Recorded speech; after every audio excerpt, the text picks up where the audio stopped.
কল্পনা করুন, আমাদের এই আধুনিক পৃথিবীরই কোনো এক রহস্যময় জায়গায় এক ভয়ানক জাতি হাজার হাজার বছর ধরে বন্দী হয়ে আছে। তারা জিন নয়, তারা মানুষ, কিন্তু তাদের সংখ্যা এবং হিংস্রতা পশুর চেয়েও ভয়ঙ্কর। তারা এতটাই তৃষ্ণার্ত যে তারা যখন বের হবে, আস্ত একটা সমুদ্রের পানি এক নিমিষে চুষে শেষ করে ফেলবে। কুরআন আমাদের জানায় এই জাতির নাম ইয়াজুজ মাজুজ। এক অভেদ্য দেয়ালের পেছনে তারা ছটপট করছে বের হওয়ার জন্য। প্রতিদিন তারা সেই দেয়ালটি খুঁড়তে থাকে, একদম শেষ পর্যায় পর্যন্ত পৌঁছে যায়। কিন্তু প্রতিদিন তারা একটি শব্দ বলতে ভুলে যায়, ইনশাআল্লাহ।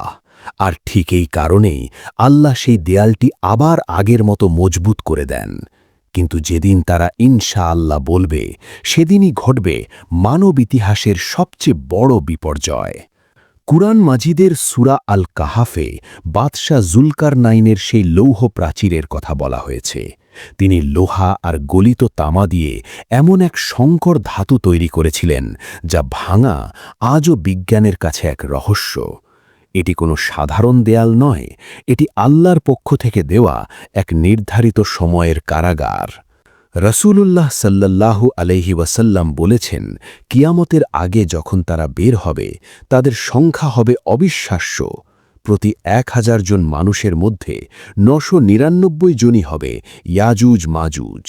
ভাবুন একবার, আপনি যখন একা, আপনার বিপরীতে তারা থাকবে ৯৯৯ জন।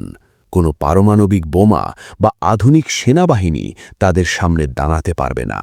এমনকি স্বয়ং হজরত ঈসা আলাইহিস সালামকেও তখন মুমিনদের নিয়ে পাহাড়ে আশ্রয় নিতে হবে। তারা পুরো পৃথিবীর শস্যক্ষেত উজাড় করে দেবে, এমনকি মানুষের লাশকেও পায়ের নিচে পিষবে। তাদের দম্ভ যখন আকাশচুম্বী হবে, ঠিক তখনই আল্লাহ এক সামান্য পোকা দিয়ে তাদের ধ্বংস করবেন। এক রাতের মধ্যে পুরো জাতি লাশে পরিণত হবে। এরপর বিশালাকায় সব পাখি এসে পৃথিবী পরিষ্কার করবে এবং মুষলধারে বৃষ্টিতে পৃথিবী আবার শান্ত হবে।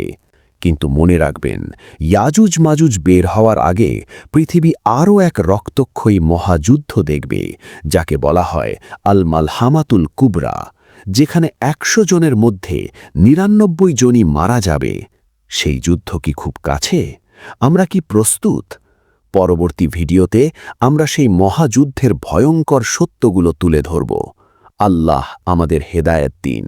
কমেন্টে আল্লাহু আকবার লিখে আমাদের সাথেই থাকুন। আল্লাহ হাফেজ।